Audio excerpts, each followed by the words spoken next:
Vamos fazer agora alguns exercícios. O primeiro deles caiu na prova de 2017 da SpaceX.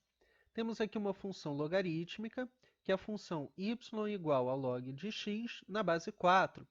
Temos aqui um retângulo ABCD, e a pergunta é exatamente qual é a área desse retângulo. Então, vamos lá.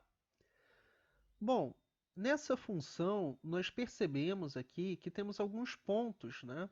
Temos o ponto x igual a 1, x igual a 2 e x igual a 8. X igual a 1, acabamos de comentar, é a raiz dessa função, e x igual a 2 e x igual a 8 são pontos do domínio também. E como nós temos a lei da função, nós podemos calcular essas imagens. Como nós queremos a área do retângulo ABCD, a gente sabe que a área desse retângulo é dada pela base AD vezes a altura AB. A base AD já é imediata. A base AD é o 8 menos o 2. Então, esse comprimento aqui é igual a 6. Temos agora que achar o comprimento da altura AB. Esse comprimento é exatamente o f de 8 menos o f de 2. Por quê? Porque a gente sabe que B e C estão na mesma altura, pelo fato de termos aqui um retângulo. Então, f de 8, que é a ordenada, que é a coordenada y do ponto C, também é a ordenada do ponto B, que é esse pontinho aqui, que é o f de 8. Da mesma forma, nós temos aqui a ordenada do A, é a imagem do 2, f de 2. Como nós sabemos que a função é log de x na base 4, então basta aplicar essa função. Então, o comprimento de AB é o log de 8 na base 4 menos o log de 2 na base 4. Nós podemos até resolver cada logaritmo separado, mas aqui é muito mais fácil a gente aplicar a propriedade do logaritmo. Se nós temos uma diferença de logaritmos, significa que nós temos uma divisão de logaritmandos. E aqui, 8 dividido por 2 é igual a 4, então nós temos log de 4 na base 4, que é 1. Então agora ficou super fácil calcular a área do retângulo. A área do retângulo vai ser 1 vezes 6, que é igual a 6. Então, uma questão aí extremamente conceitual, uma questão bem fácil aí da SpaceX também, onde a gente tem que usar os conceitos de logaritmo, as propriedades, e analisar a função logarítmica, ok? Então, vamos seguir agora. Nosso segundo exemplo é um exemplo da AFA, da prova mais recente, a prova do ano passado. Então, já é um probleminha. Vamos ler esse problema. Numa aula de biologia da turma Delta do Colégio Log, os alunos observam o crescimento de uma cultura de bactérias. Inicialmente, tem-se uma amostra com 3 bactérias. Após várias observações, eles concluíram que o número de bactérias dobra a cada meia hora. Já está aí uma informação interessante. Os alunos associaram as observações realizadas a uma fórmula matemática, que representa o número f de bactérias da amostra em função de n horas. A partir da fórmula matemática obtida na análise desses alunos durante a aula de biologia, o professor de matemática da turma Delta propôs que eles resolvessem a questão abaixo, com n pertencente aos naturais. Se g de n é igual ao log de f de n na base 2, log de 2 é igual a 0,30 e log de 3 é igual a 0,48, então o somatório de n igual a 1 até 100 de g de n é um número cuja soma dos algarismos é. Bom, então agora é hora de dar aquela respirada, né? Nós já lemos aí esse enunciado, é um enunciado grande com várias informações, temos aqui algumas leis de função, temos algumas expressões, então calma.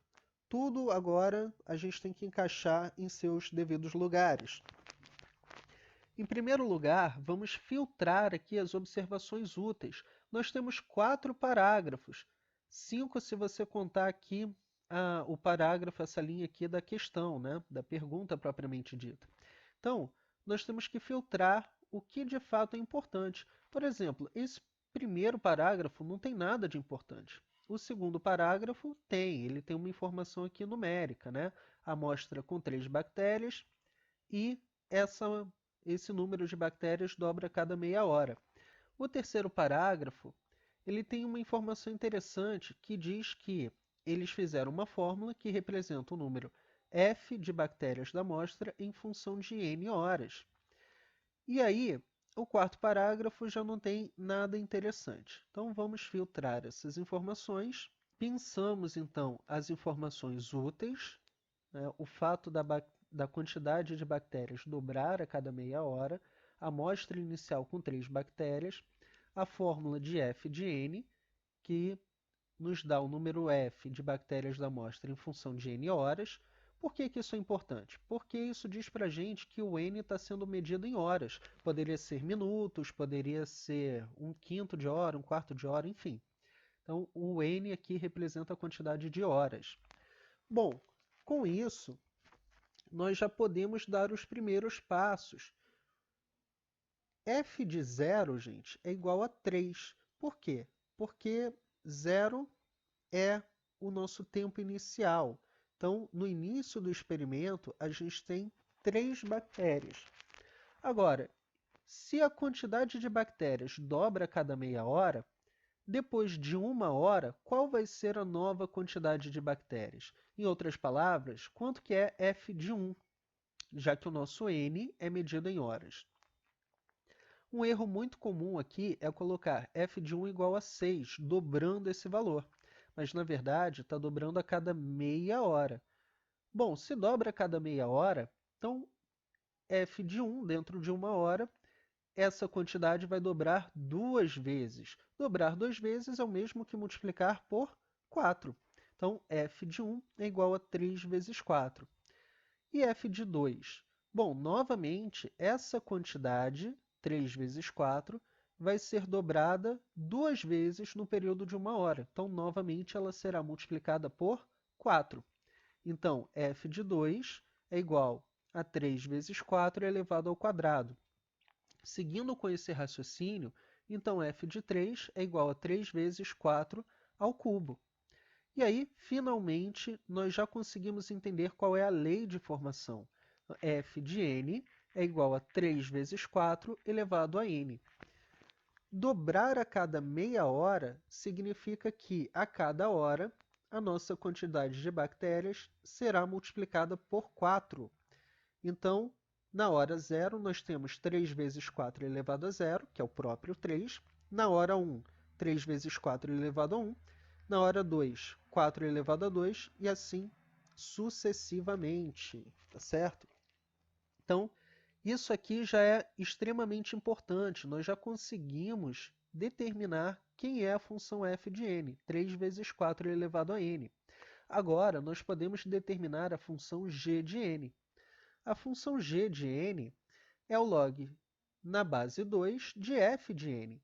Então, pegamos aqui a função f de n, 3 vezes 4 elevado a n, e substituímos na expressão de g, fazendo assim uma função composta.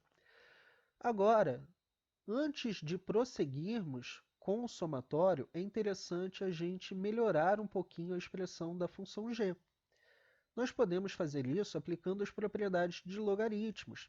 Temos aqui um logaritmo do produto. Então, nós podemos abrir esse logaritmo na soma, ok? Soma dos logaritmos.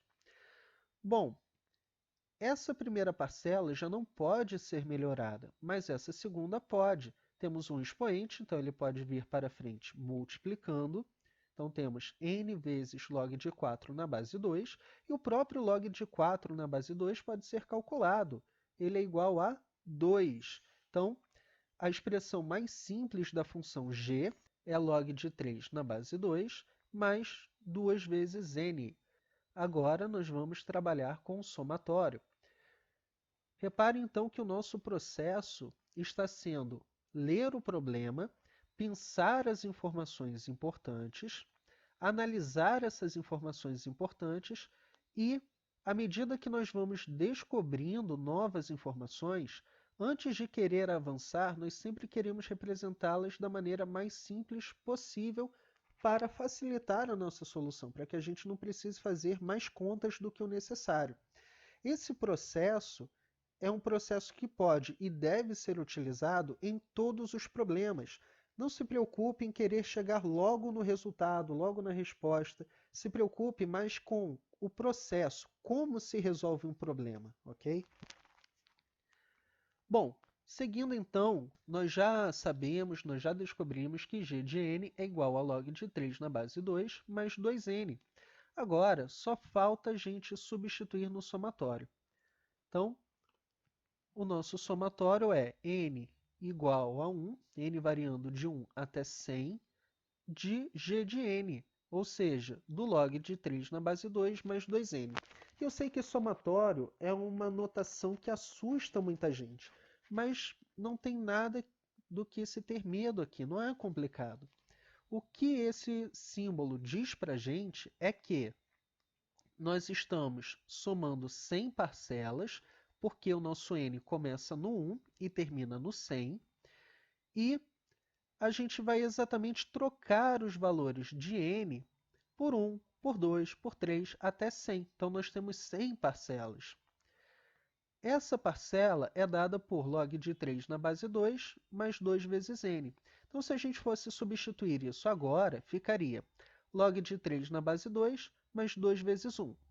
Mais, agora o n vai passar a ser 2, log de 3 na base 2, mais 2 vezes 2, e assim sucessivamente. É mais simples, entretanto, a gente dividir esse somatório. A gente pode criar dois somatórios, um somente para o log e outro somente para o 2n, ok? Professor, mas eu posso separar desse jeito por quê? Porque você tem uma soma. Na soma, você pode agrupar as parcelas da maneira que você quiser, ok? Então, primeiro, eu prefiro agrupar as parcelas do logaritmo e depois as parcelas do n. Vamos entender, então, o que acontece com cada uma delas. Primeiro, a do log. Reparem que essa expressão não tem nenhum n, e o nosso n está variando de 1 até 100. O que isso significa? Significa que quando a gente abrir o somatório, nós estamos somando 100 vezes log de 3 na base 2. Então, vai ficar assim. O somatório aberto vai ficar log de 3 na base 2, mais ele mesmo, mais ele mesmo, mais ele mesmo, várias vezes. Quantas vezes? 100 vezes, porque o nosso n está variando de 1 até 100, ok? Agora, em relação a esse somatório que depende do n, quando n vale 1, nós temos 2 vezes 1, 2. Quando n vale 2, 2 vezes 2, 4. N valendo 3 nos dá 6. N valendo 4 nos dá 8.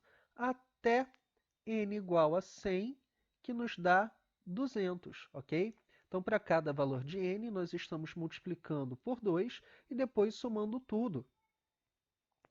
Agora, vocês devem ter reparado que essa sequência numérica é uma PA. Então, nós estamos trabalhando com a soma da PA. E nós devemos aplicar a fórmula da soma, que é Sn igual a 1 mais a n vezes n sobre 2. Ou seja, o primeiro termo dessa PA, que é o 2, mais o último termo, o AN, que é o 200, vezes n, que é a quantidade de termos. Mas a quantidade de termos, o próprio somatório já nos diz que é o 100, ok? Porque de 1 até 100 nós temos 100 números. Então, substituindo isso, nós temos a seguinte expressão. 100 vezes log de 3 na base 2, que é a primeira parcela, é o primeiro somatório, e 2 mais 200 vezes 100 sobre 2, que é exatamente a PA, já aplicando a fórmula de soma. Então, a expressão que nós temos que resolver é esta expressão aqui. Vamos já simplificar, então, essa expressão. Vamos deixar o logaritmo, primeiro, por enquanto, quietinho e resolver a expressão numérica, resolver a expressão aqui da soma da PA. Bom, 200 mais 2 é 202. 100 dividido por 2, a gente cancela e fica 50. 202 vezes 50 nos dá 10.100. Agora sim a gente começa a trabalhar com o logaritmo. E para isso nós temos que usar as informações que o enunciado nos deu. O log de 2 é igual a 0,30 e o log de 3 é igual a 0,48. Esses logs estão com a base oculta, isso significa que nós estamos trabalhando na base 10. Isso já diz para a gente que nós devemos usar uma mudança de base. Esse log está na base 2, então nós vamos mudá-lo para a base 10. Então, utilizando a mudança de base, log de 3 na base 2 é igual ao log de 3 na base 10, dividido pelo log de 2 na base 10. Basta, então, a gente substituir os valores e teremos 0,48 dividido por 0,30. Podemos aqui eliminar a vírgula, multiplicando numerador e denominador por 100. Então, agora temos 48 sobre 30, que dividido por 3 é igual a 16 sobre 10. Eu até poderia cancelar aqui, andar uma casa com a vírgula e deixar como 1,6, mas eu prefiro substituir o 16 sobre 10 na nossa expressão. Vocês vão ver por quê. Então, a nossa expressão é 100 vezes log de 3 na base 2 mais 10.100. Vamos substituir o log por 16 sobre 10, e aqui é mais fácil cancelar o zero, tá certo? Então, 10 vezes 16 vai nos dar 160, e aí, somando, nós temos 10.260, que é o nosso resultado. A pergunta é, qual é a soma dos algarismos desse valor? Então, chegou aqui na parte fácil, né? Só somar os algarismos. 1 mais 2, 3, 3 mais 6, 9, e aqui está a nossa resposta, tá certo? Então, os dois exercícios que nós abordamos nessa aula têm um aspecto um pouquinho diferente. O primeiro é mais uma análise de gráfico e o segundo é a montagem da expressão da função logarítmica, ok? Então é isso, pessoal. Espero que vocês tenham gostado dessa aula. Deixem aí as suas sugestões, críticas, elogios, para a gente ter esse feedback de vocês, que para a gente é muito importante. E grande abraço! Até a próxima aula!